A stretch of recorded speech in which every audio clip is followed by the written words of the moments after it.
好，各位弟兄姐妹，大家平安。平安。上个月社青有社青的一日游，其中有一个行程呢是走迷宫。大家有走迷宫的经验吗？有。有亲自走迷宫的经验举手。好，有在虚拟的走迷宫举手。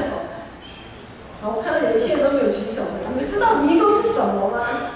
好，那几个没举手的。我们社青那一天在走迷宫的时候，那个规模，这个迷宫的规模其实不大。然后呢，个头稍微高一点的，比如说像牧师，还踮着脚就可以看到出口，还有往坎的方向这样子。可是稍微矮一点的人呢，就真的是完全傻哦，就完全搞不清楚出口在哪里。好，那如果规模小的时候，我们进去要出来还蛮容易的，因为走迷宫的时候要出来会碰到一件什么事？出来的过程中会碰壁嘛，会撞墙嘛。这条路不通了，我们就要另外找其他的路再走这样子。好，可是当迷宫的规模很大的时候，要出来就不那么容易了。就真的不那么容易了。我们按着今天按着这几个礼拜的读经进度呢，从之前的撒母耳记上的后半到撒母耳记下的现在，我们会看到大卫的政权，就是从之前我们上个礼拜才讲到扫罗死了，对不对？好，扫罗这个君王陨落了，然后呢，大卫这边的势力起来的时候，然后大卫呢，终于最终他让支持扫罗阵营的那些人呢，反过来支持他，然后呢，让他们都一起全以色列都拥戴大卫，大卫正式成为全以色列第2位君王，他稳坐王位。然后在第7章那里说，上帝使他平静，没有让任何的四围的仇敌来搅扰他。但是就在这种平静无忧的日子里面，那个引诱就来了。在平静无忧的日子里，信仰的防备就松懈了。就好像现在我们新冠肺炎，虽然台湾好像没有什么事，可是呢，我们知道只要出了国境，我们看新闻就知道，世界各国还是非常的可怕，那个疫情还是非常的可怕，甚至有的地方是越演越烈。好，那我们在这样子的一个相对安静平和的日子里，我们的防御力就会松懈。所以呢，果然就在大卫他王权如日中天的时候呢，悲剧就这样发生了。大卫他突然在有一天，他就在他悠哉散步，在屋顶上悠哉散步的时候呢，就相中了不远之处有一个妇人，她在洗澡，她在沐浴。那个妇人呢，是他忠心的勇士、忠心的军官乌利亚的一个妻子。大卫这眼目的情欲导致他滥用他身为一个君王的权力，他就用计谋将他的忠心的那个军官乌利亚害死在战场，并且将他的妻子呢就收归己有。这是大卫一生最大的污点。当一个人被欲望蒙蔽的时候，就好像走入迷宫。问题就在于这个迷宫到底是大还是小，方便出来还是不方便出来。可是当一个人被欲望蒙蔽的时候，他并不想要出来。通常进入迷宫会设法找出口嘛。可是当一个被欲望蒙蔽的人进入迷宫里面，他其实不会想要知道出口在哪里。他甚至于他觉得他非常乐意在迷宫的深处内部打转，他非常喜欢玩那个游戏。上主日我们才说到，大卫之所以成为大卫，是因为他相信唯有上帝能够救他脱离一切的患难。但是才一眨眼的功夫，如果按照读经进度这样子，才1个礼拜不到的时间，大卫就牵起那个妇人的手，甩开上帝的手。才1个礼拜不到的时间，我们在读圣经的时候，哇，他很快就把上帝的手甩开了。果然啊，真的，这个世上除了道成肉身的耶稣以外，没有一个人可以避免不被罪来引诱。这个时候就有一个先知来责备他。那当这个先知在责备大卫之后，大卫就马上认罪悔改，转向上帝。他不为自己的罪找借口，他也不躲避该受的责罚。这就是他能成为合神心意的人的其中一个原因。大卫为了他的滥权付上了极大的代价。我们在今天这个经文段落的前面一个部分，会看到上帝给他的处罚其实蛮多的，已经蛮多的。但是其中还有一项就是最后，上帝就击打他和乌利亚的妻子所生的孩子，也就是他乱伦，他抢他的部下军官的那个妻子所生的那个孩子。因为他看到那个妇人嘛，在洗澡，哇，非常的美貌啊，就害死他的军官，然后把他的妻子抢来，就跟他同房，然后就有了孩子，就怀孕了。怀孕生下来这个孩子呢，上帝惩罚他，然后惩罚大卫，然后就让这个孩子患重病，几乎要死。好，就在这个过程当中呢，大卫为这个孩子没日没夜的禁食祷告，没日没夜的禁食祷告。最近这几天，我们牧师家里有一个话题，叫做饥饿30。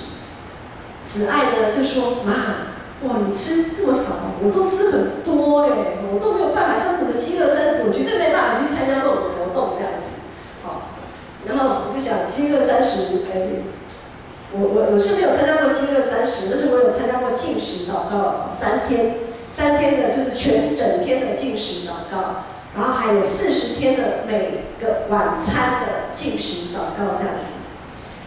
好，然后呢，大卫就为这个孩子没日没夜的禁食祷告，希望上帝怜悯，但是最后这个孩子还是死了。今天的经文里，我们请杨明帮我们放在经文的地方。这个臣仆21节，这些臣仆看不懂哎，他们就是当这个孩子死了以后，大卫反而起来吃饭。好，臣仆就问他说：“你所行的是什么意思呢？孩子还活着的时候，你禁食哭泣；可是孩子死了，你倒起来吃饭。”众臣仆其实在旁边其实看不知道如何是好，因为大卫为了这个孩子悲哀哭泣、禁食祷告，整个人非常的憔悴。然后，可是孩子死了以后，众臣仆就想：哇，这下惨了！孩子还没死的时候，这个大卫王就已经这么疲累了，那死了以后还得了啊？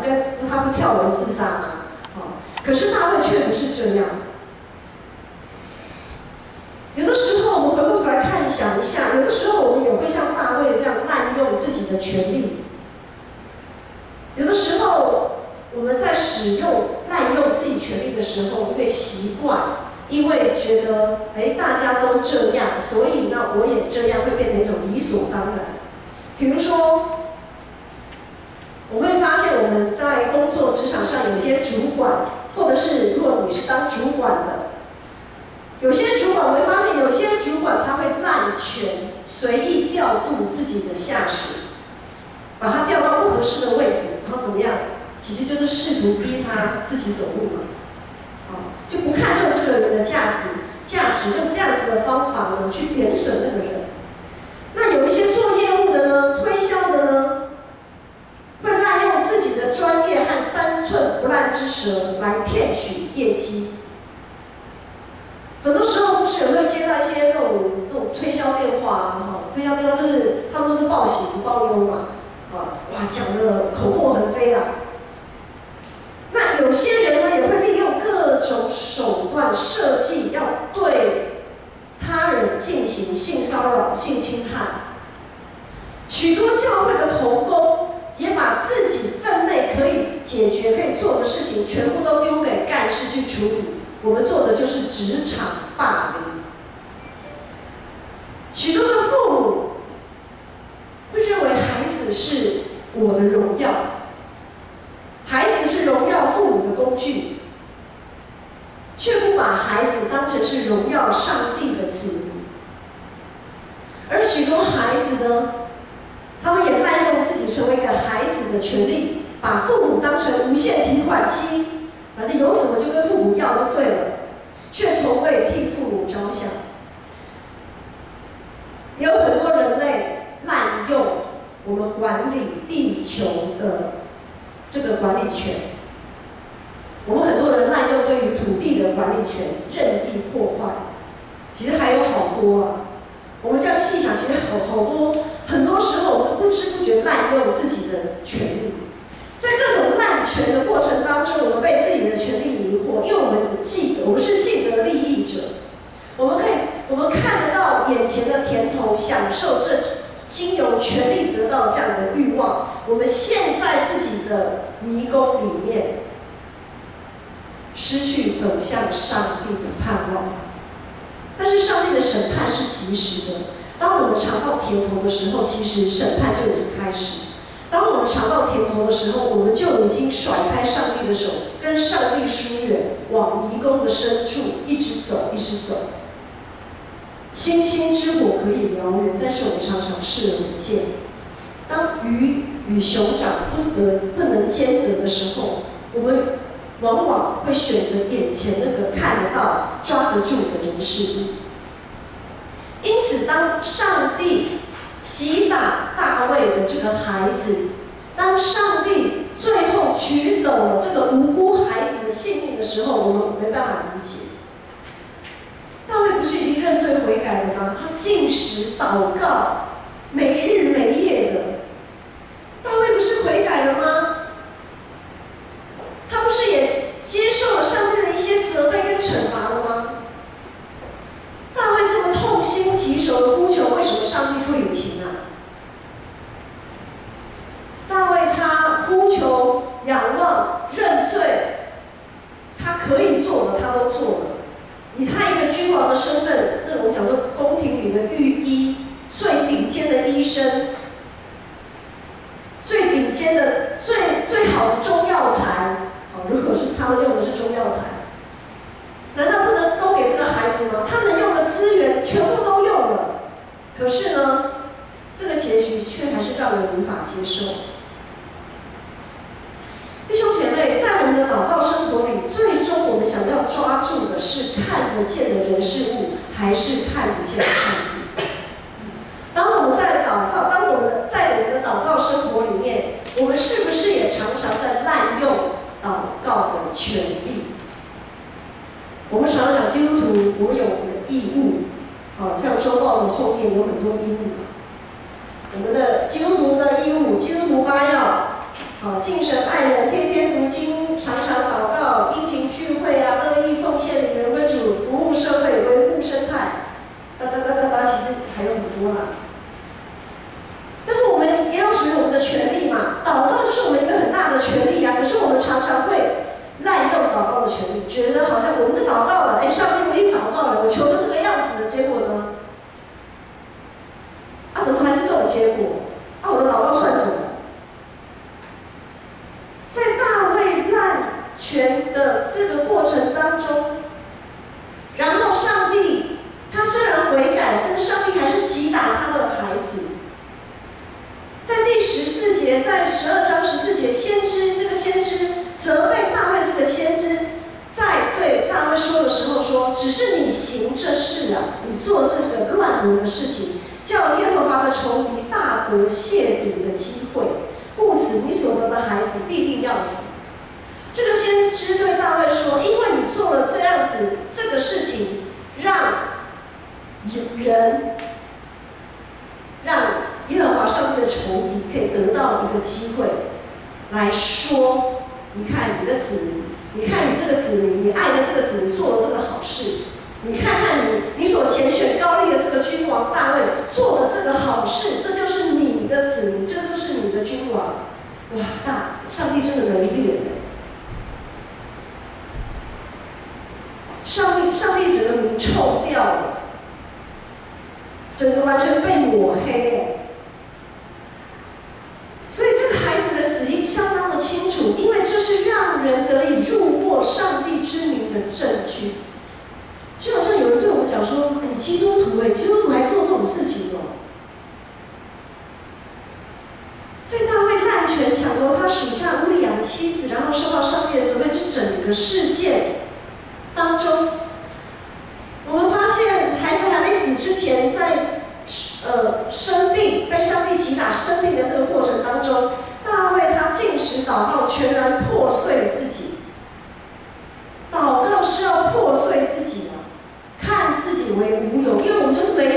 法了嘛？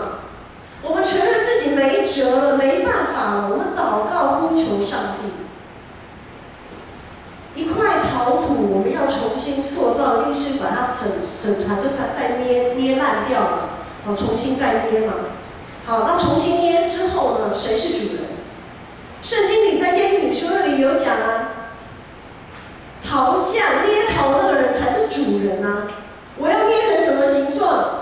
我要捏成纸的形状就纸的形状，我要捏成麦克风就麦克风。纸难道不可以跟我说，哎，为什么不把捏成麦克风？纸用一下，一点价值都没有，马上就回收了。麦克风可以用好久。陶器没有办法主张自己要成为什么样子，因为他不是主人，捏陶的才是主人。大卫相当清楚，他祷告。他祷告的时候，就在经历一场自我破碎、仰望上帝主权的过程，然后最后他欣然接受，上帝给他这样子的一个结果。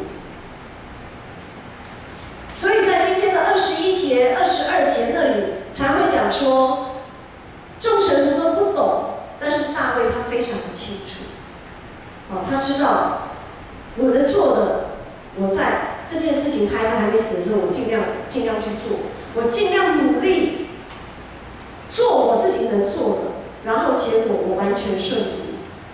所以呢，既然孩子已经死了，那我何必再忧伤呢？我何必再祷告呢？因为这就是结果。好，我接受，于是我就起来继续吃饭，做我平常该做的事情。在祷告里面，最重要的是要帮助我们要抓住那看不见的盼望，也就是上帝本身。在罗马书第8章那里有讲到，我们得救是在乎盼望，只是所看见的盼望不是盼望，谁还盼望他所见的呢？但若我们盼望那所不见的，就必忍耐等候。这一句有时候听起来有点咬文嚼字哦。看得见的盼望就怎么叫做盼望呢？就好像我们上个月青社团契的那个有一个讲我们的主题也讲说，你会梦想，你之所以会梦想，就是因为你还得不到，你还看不到嘛。都已经近在眼前，你就拿到了，你还会说我梦想我能拿到一个麦克风，不会嘛？你是看到才会想嘛，都已经看到了，你还有什么好想，还有什么好盼望的？所以看不到的盼望才是盼望啊。但是如果盼望那看不到的，就忍耐等候，因为从我们盼望有梦想开始，如果有一天上帝愿意让你得到的时候，在这个过程当中，我们要忍耐等候啊。主耶稣是我们的盼望，是我们唯一的出口。很多时候，我们因着欲望，我们因着得不到，我们陷落在自己的迷宫里面，我们不想出来，或者是我们完全失去方向，一直在撞壁、撞墙。耶稣是我们唯一的出口，他是道路、是真理、生命。当我们在祷告中努力想要改变环境的时候，我们要记得，我们要连自己的主权都交出去。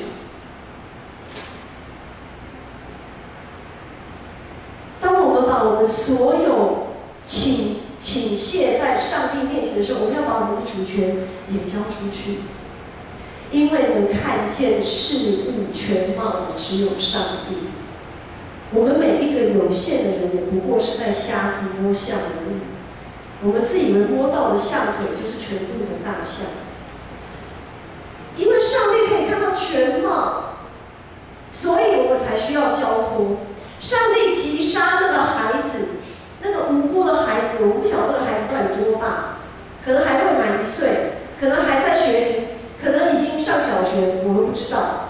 上帝击杀那个孩子是公义的，上帝为乌利亚伸冤，为那个军官伸冤，是怜悯的上帝赦免了大卫的罪，然后涂抹了大卫的过犯。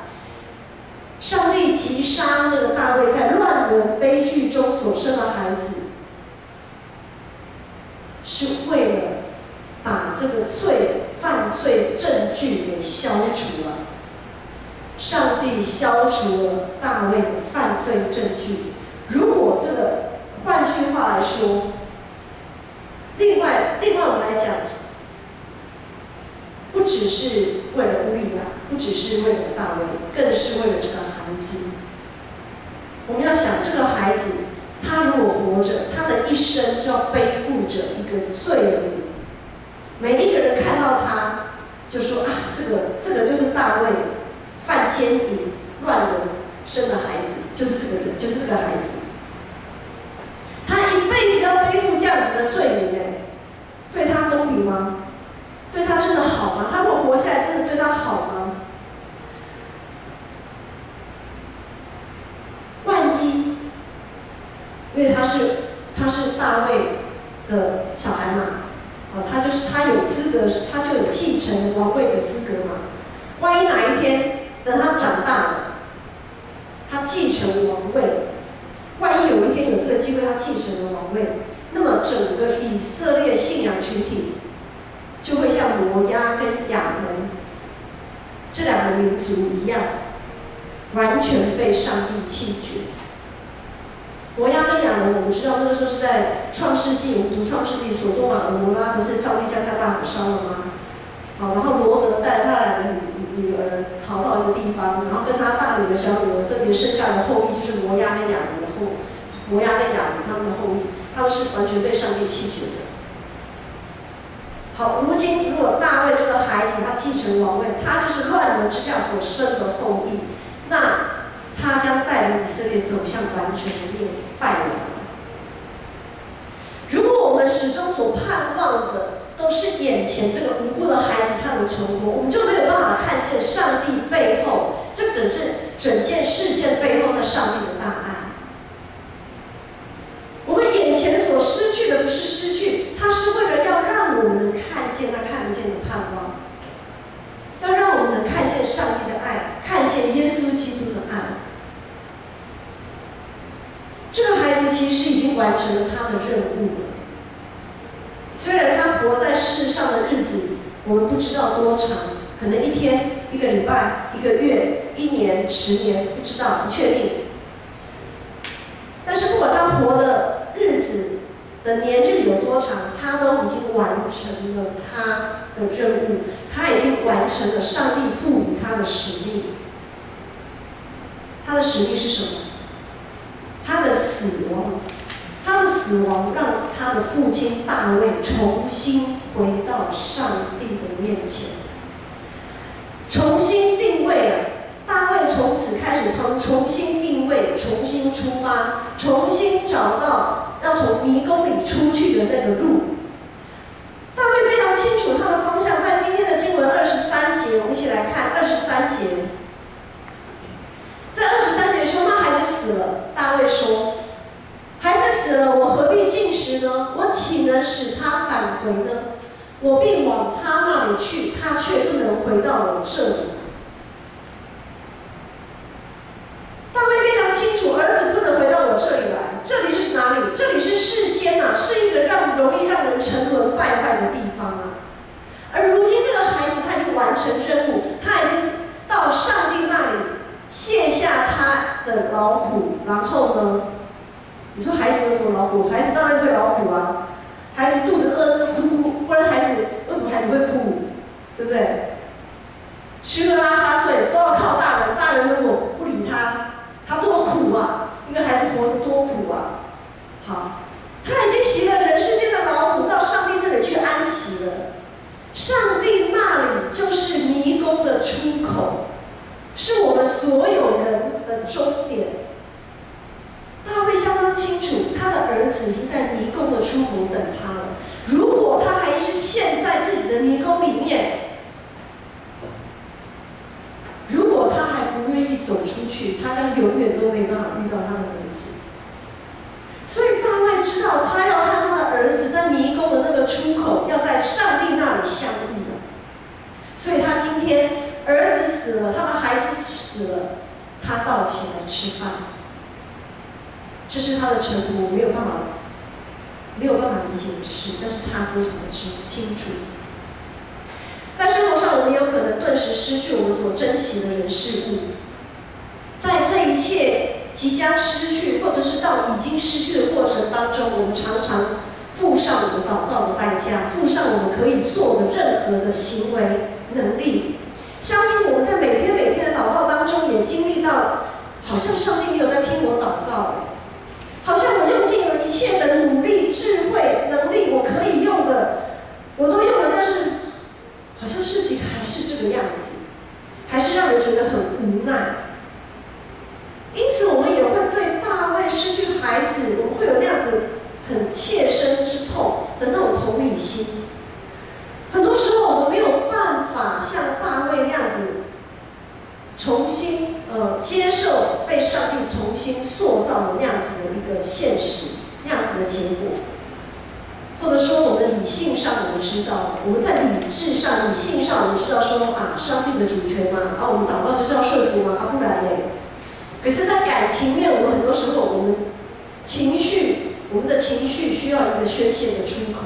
可是这个宣泄的出口，如果不是指向上帝的时候，往往我们会指向自己，或者指向我们周围的人。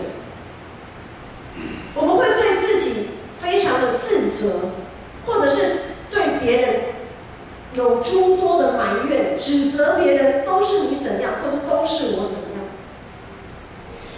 殊不知，当我们在这么做的时候，我们是在抹灭那一些人事物曾经存在的价值。今天，如果大卫他还深陷在自己的迷宫里的时候，那个孩子就是真的叫做白白死了，那真的是白死了。当我们被骗、被偷、被抢，我们不要自怨自艾，也不要埋怨太久，我们赶快走出来。失去也都失去了，失去的那些东西是告诉我们，我们下一次不要再犯同样的错误。我们要更有智慧，更依靠上帝的继续生活，而不是一直陷在自己，早知道就怎样怎样，早知道就怎样那样。我们可以稍微宣泄一下情绪，人之常情，但是不要在迷宫里待太久。最近有一场军事演习，我相信我们都非常的知道，就是海军陆战队他们有因为演习有2位海军陆战队的队员因为意外他们的橡胶体翻覆，然后他们就死了。然后呢，另外有一位军官教练，就是因为这两个死去的军人，然后呢，让这个教练非常的自责，然后他自杀。当我们已经在尽力做好可以做的部分，但是还是发生遗憾的时候，这个事情其实常常发生，因为人就是有限嘛。好，当我们已经尽力去做到完美，但是还发生遗憾的时候，责怪自己或责怪他人，其实都不是很必要的事情。如果以这件事情来讲，以这个事件来讲，如果真的要追究，那应该是追究全人类不愿意承认上帝是我们的主宰这件事情。就好像我们在读撒母耳记上的时候，以色列人他们不要上帝做他们的主嘛，对不对？他们跟撒母耳要另立一个君王，是他们想象当中像外邦一样的君王。好，你另立了一个君王，你有了一个国家体制，你就必须要有部队，要有军队。如果没有国家，如果全世界的人都降服在上帝之下，都愿意承认上帝是我们唯一的主宰，就不需要什么国家了，也不需要什么军队了。没有军队就不会有什么演习这件事情嘛，就不需要了嘛。如果我们硬要追究责任，那就是全人类没有承认上帝是唯一的主宰。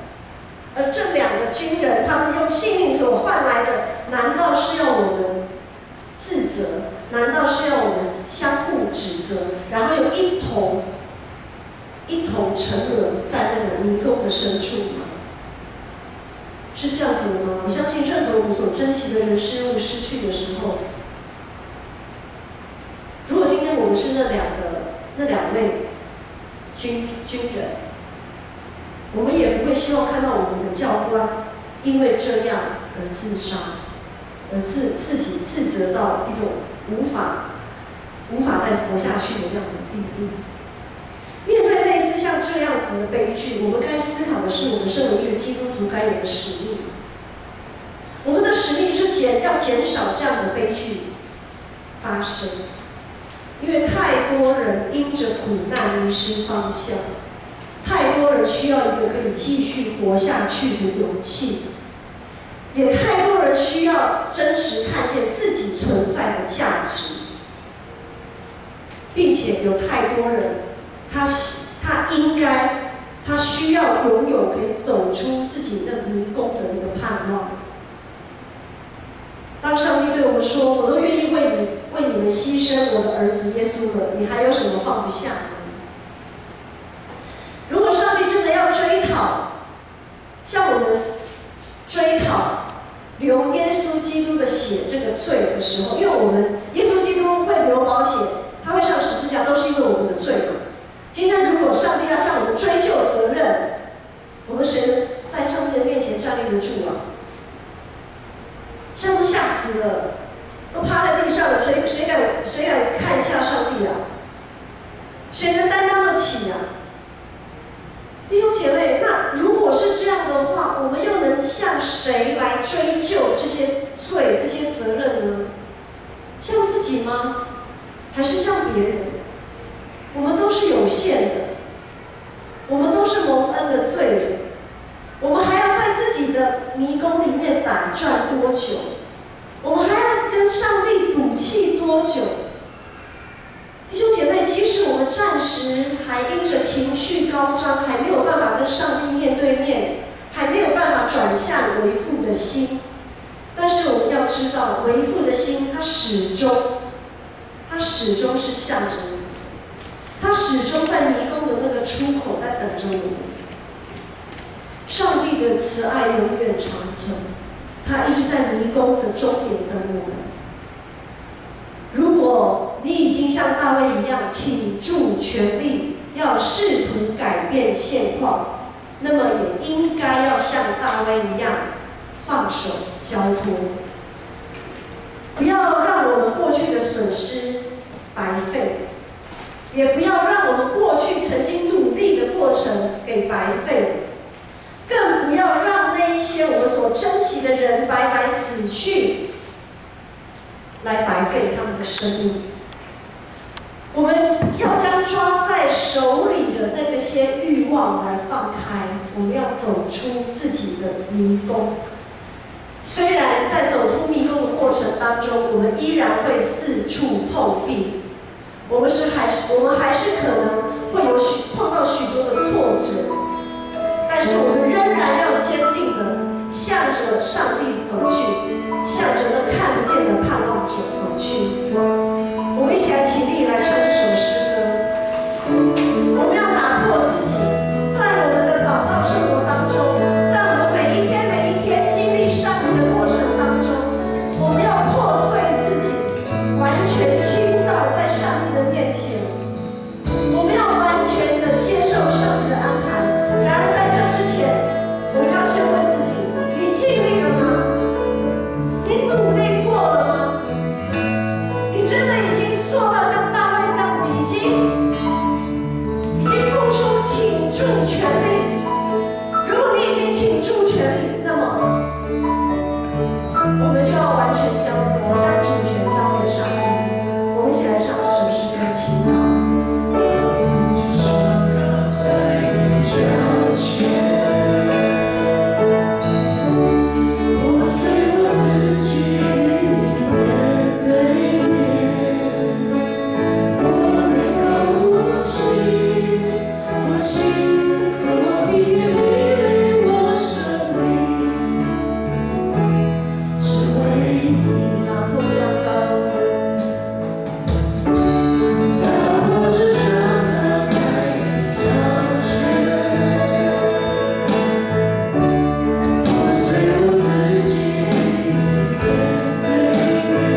把我的未来全然的倾倒给你。主，因为你是掌权的主，因为你是看得到我生命全貌的主，因为你是知道我们生命价值的主。阿爸父神，我们要将我们的一生倾倒在你的面前。主啊，主啊，我们要在这里向你呼求。